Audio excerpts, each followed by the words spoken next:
بسم الله الرحمن الرحیم د یو نوي پروګرام سره زه یم سید کبیر علی شاه. ګرانو کتونکو، افغان کډوال حوالې سره به خبره کوو یا د تورخم بارډر کولاوېدو یا بندېدو. څومره کیمپونه یې بند شوي دي او څومره کولو دي او افغان کډوال به کله ځي او بارډر به کله کولاویږي. په دې ټول هر څه باندې به خبرې اترې کوو. موږ سره سینیر صحافي او تجزیه کار ساجد ټکر صاحب موجود دی. ټکر صاحب مننه پروګرام کې دراتلو. ویلکم شاجي، ستاسو مننه. ټکر صاحب در دې دمه پورې څومره کیمپونه یې بند کړي دي؟ تیر پروګرام کې موږ ویلو تقریبا 8 کیمپونه یې بند شوي. اوس مزید نوې اپډیټ سری د افغان کډوالو حوالې سره یا د پاکستان او د افغانستان درمنځ چې کم تاوتریخوالی روانو د هغې حوالې سره.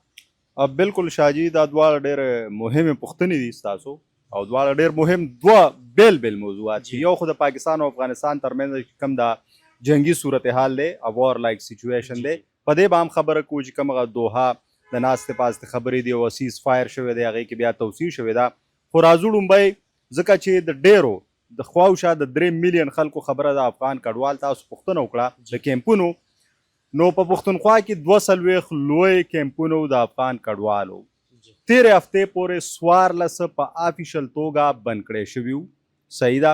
او بیا د پاکستان دا خیال و چې ګریجولي په مزه به 2 3 15 دا تړي.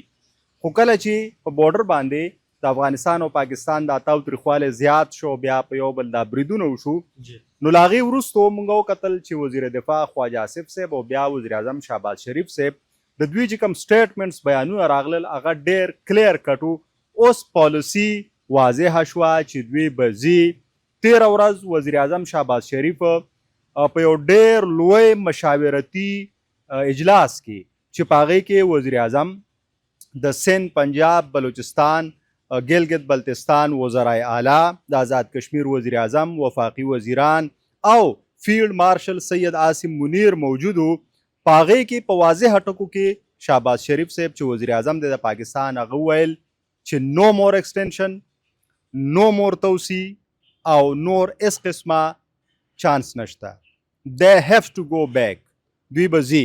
او د ویزو هم ترتیب یا د ویزو ډېره مهمه خبره وشوه چې د چا ویزې دي په ویزو دي دلته، نو هغه که ایکسپایر شوې نو ایکسټینډ کېږي به نه. صرف یو ګډ نیوز دی او هغه دا دی چې څوک د سوره مودې پورې په ویزه دي نو هغوی ته هېڅ مشکل نشته، هغه به وي. نور که پی او آر کارډ هولډر دی، که ای سی سی کارډ هولډر دی، که په غیر قانوني توګه دی نو هغه به ځي. ټیک شو. لړۍ نه ده ولاړه. تاسو د تورخم خبره وکړه، نو د دې وار لایک سچویشن د دې جنگي صورتحال له وجې تورخم بند دی، ګاډي ولاړ دي. هغه که آمد و رفت دی د عام سړي، که د علاج دپاره دی، که هغه سامان اړول دي، که راړول دي، دغه سلسله بنده ده، مکمل پاسز منسوخ شوي دي. نو دغه سلسله ولاړه ده. خو د دې مطلب دا نه دی چې ګینې د بیا ستنېدنې هغه لړۍ ولاړه ده، نه، هغه عمل ټیک ټاک روان دی. خو هغه ځای په ځای کېږي چې کم کډوال دي. اوس د کیمپونو تاسو خبره وکړه، 42 کیمپونو 14 چې کم دی تېرې هفتې پورې تړل شوي وو. اوس په بشپړه توګه د 42 واړه کیمپونو احکامات راغلل د سیفران لخوا، د وفاقي حکومت لخوا، چې بس دا وتړئ. په دې کار شروع شو. 15 پکې په لومبي ځل صوبایي حکومت انتظامیې ضلعي انتظامیې ته حواله شو. د دې څه مطلب شو؟ چې بس نور ځای نشته. کلیر کټ میسج دی. بیا پکې مهمه خبره دا ده چې یونیچیار هغه اعداد و شمار راوړل شاجي چې پی او آر خواوشا 14 لکه اوس هم دي، ای سی سی اوس هم 8 لکه دي، 2 لکه داسې دي چې هغه غیر قانوني دي، هغوی سره اسناد نشته.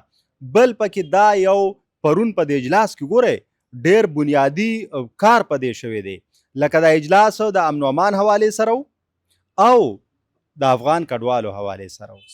نو اوس افغان امن و امان خو د افغانستان سره خراب دی، په پوله خراب دی که نه، او بیا افغان کډوال دی. نو په دې کې وزیر اعظم صاحب ته وویلی شو چې د کم اکتوبر 2013 نه سلسله روانه وه د بیا ستنېدنې، نو د هغې نه راونیسه د هغه اکتوبر نه د نن پورې په دې 2 کاله کې 14 لکه 72,000 افغان کډواله دا لیږلي شوي دي، واپس تللي دي. نو یونیسیار وایي چې خواوشا 13 لکه 2.3 میلیون دا اوس هم په پاکستان کې دي. مطلب ټول افغانستان په پاکستان کې دی. دا به وایو ټکر صاحب لکونو دلته دي. حقیقت دا دی ډېر زیات، او دا ډېر تکړه افغانان دي. دا روزګار واله دي دوی په ایجوکیشن کې په لینګویسټکس کې. ټکر صاحب افغانان دغه پوښتنه کوي چې یاره تاوتریخوالی هم روان دی بیا وار ټایم پکې ورکړلی شوی اوس بارډر یې بند دي او دلته نه موږ ته وایي چې خپل افغانستان ته لاړ شه نو دا پوښتنه کوي چې یاره بارډر به کله کولاویږي چې موږ خپل وطن ته واپسي وکړو. بارډر نن اومه ورځ ده چې بند دی څنګه چې موږ وایو د هر څه دپاره بند دی دا اوس د حکومتونو کار دی چې څنګه دوی د دې طرف نه ګام اخلي کولاوئ که هغوی د هغې طرف نه بیا به دواړه خبره کې اوس خو خبره جنګ ته تللې ده خو دا ښه ده چې هغه سیز فایر شوی نو په هغې کې لږه توسیع وشوه. بله خبره دا ده شاهجي پته لګي چې څومره ټایم توسیع شوی ده فی الحال ټایم نه دی معلوم خو ښه خبره ده چې او توسیع وشوه. ټیک ده ذبیح الله مجاهد هم وویل د هغوی چې کوم ترجمان دی چې موږ د یو ملک سره هم دغه نه غواړو دلته رانه ثناء الله صاحب اوس چې دوی کوم بیانونه دی هغوی وایي هغوی خو دا ویل چې موږ ناسته غواړو په ناسته باندې خبره ختمول غواړو. اوس بالکل اوس په کار ده چې په دې کې سیاسي خلک لکه نن چې کوم د پاکستان ملیټري اکیډمۍ کې کوم دا پروګرام نو فیلډ مارشل سید عاصم منیر په واضحه ټکو کې دا وویل چې کوم د دښمن پراکسیز دي نو هغه بالکل د برداشت نه دي نو دا یو میسج دی او د پاکستان چې کوم ریاست دی حکومت دی هغوی دا فیصله کړې ده چې په چا کې کار نه ساتو خو که د پاکستان په خوره کې څوک کار ساتي نو بیا پکې دوی ټیک ټاک کار ساتي نو دا یو واضحه پیغام دی. خو د بارډر د تړلو د وجې هغه د جنګي صورتحال له وجې نو د دې کلم دی دا مطلب نه دی چې ګینې د افغان کډوالو د بیا ستنېدنې لړۍ وځنډې ده یا پکې توسیع وشوه یا اکسټنشن پکې راغی داسې خبره نه ده چې کله هم تورخم کولو شو چمن کولو شو یا بل بارډر او په هغې باندې د تګ چې کومه لړۍ ده نو به جاري وي.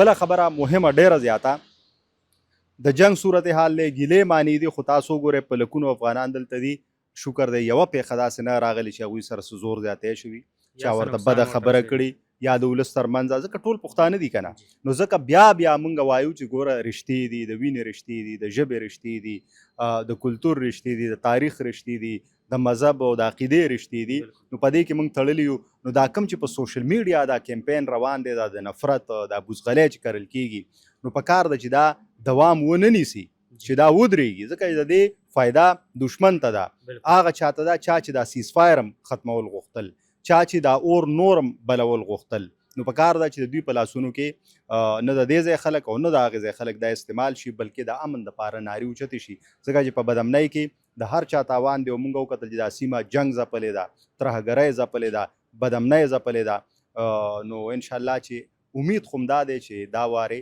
امن طرف ته خبر لاړ. ټکر صاحب اخرنی سوال په لنډو ټکو کې راله جواب راکوي چې افغان مهاجرین چې کم دي هغوی هم دغه پوښتنه کوي چې موږ نه یو پوهه چې دغه جنګ د څه نه شروع شوی دی لږ په دې باندې موږ واضحه کوي زموږ د کتونکو ته واضحه کوي چې دا جنګ شروع شوی دی څه نه دی په لنډو ټکو کې راته وایي. دا اوسنی چې کوم اپیسوډ دی دا تازه چې روان دی 9 اکتوبر دی په کابل کې یو برید کیږي په هغې کې دا ځینې رسنۍ دا دعوه کوي چې د ټي ټي پي کوم مشر دی نورولي مسید نوا پکې په نښه کیږي خو داسې کنفرم اطلاعات نه راځي خو په رسنیو بیا په سوشل میډیا دعوې کیږي د هغه نامه مخې ته راځي بیا په افغانستان کې چې کومې رسنۍ دي یا د هغوی سوشل میډیا ده نو هغوی دغه الزام ډایرکټ چې کوم دی نو هغه په پاکستان لګوي. ټیک شو پاکستان افیشلی د دې اوسه پورې کنفرمیشن نه دی کړی صحیح ده د هغې نه ورځ دوه پس بیا موږ د 12 اکتوبر په شپه باندې بیا ګورو چې د افغانستان لخوا په بیلابیلو ځایونو چترال نه تر د ژوب پورې اټیکس کیږي بریدونه کیږي نو بیا د پاکستان لاړخه جواب ورکول کیږي او خبره جنګ ته رسي نو دا د دې هغه آغاز دی چې د یو الزام په شکل کې شوی دی. ډیره مننه ټکر صاحب د وخت راکولو او ډیره ګټوره خبرې مو راسره شریک کړي. ګرانو کتونکو څه اپډیټس چې وي هغه به وخت په وخت موږ تاسو له درکوو. دا و زموږ نن پروګرام د بل پروګرام پورې مال او زما ټیم له راکې اجازه د الله په امان.